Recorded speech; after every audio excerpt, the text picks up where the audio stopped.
Hey Trip, Jordan here. I just wanted to take you for a tour around the Roland SPD SX. So this is what we're using for the song I Would Die For You for this weekend. So there's a couple things I want to talk about. So when you first start it up, here's the power button. It should be started when you get there. But it should be on this patch. And the patch is called IWD for You. Tommy put together some samples for us to use here. If it's not on this patch, you can change the patches with using these plus and minus buttons. And the one that we're wanting to use is patch number 23. And so let me just take you around the different sounds. So we have your kick here, just kind of a basic 606. We've got a couple kind of like block hits. We've got a clap right there. And then we've got a snap right here. And then we've got kind of a pitched tom right here. That kind of has that sort of unnatural kind of house type sound. And then there's three more pads actually up here. Just another hit. This one's not working currently at the moment, and then this pad does not work. The top right pad doesn't work on this particular thing. We need to actually have it repaired or send it back, but we have enough pads to get us through this weekend. So a couple more things about this device here. So right here on the in the interface is you've got 4 buttons: filter, delay, FX, and S loop. You just want to make sure all these are turned off. If we do want effects, we'll do that from the board.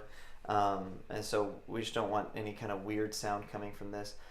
Another thing that might come up is as we're putting this together, as we're mixing this and making sure everything's balanced out, we may need to adjust the volume of particular samples.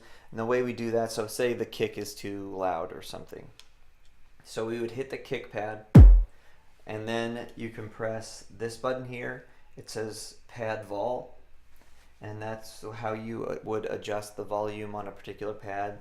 And then you just use the plus and minus keys to adjust that volume until it's where you need it to be. Then you press exit to exit out of that menu. So in terms of your approach to the song, you actually have a couple different options. So if you listen closely to the recording, there's a lot of kind of busy hi-hat stuff. In my experience, it doesn't usually sound great when you have somebody playing that live. It kind of needs to be a little bit more quantized. So we have kind of a shaker sound substituting for that hi-hat in the track.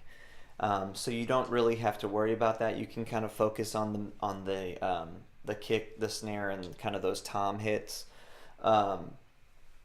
And then also, if you want, I have the kick actually separated out into its own stem in the tracks as well, if you don't want to play it. If you want the freedom to kind of just focus on the toms and the snare.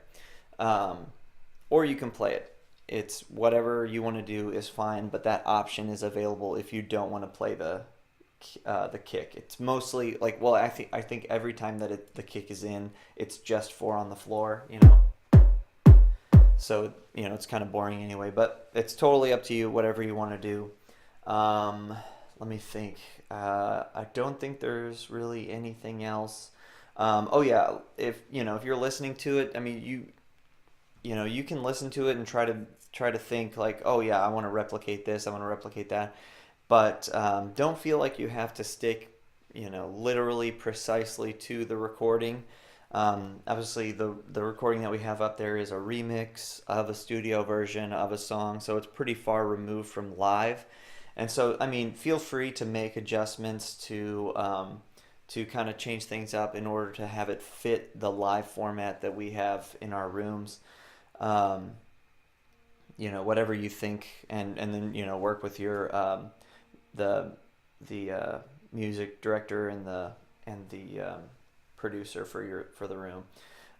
So other than that, that's pretty much it. This is it's pretty simple, easy to use thing. I just wanted to show you around. So that's all, and I'll see you this weekend.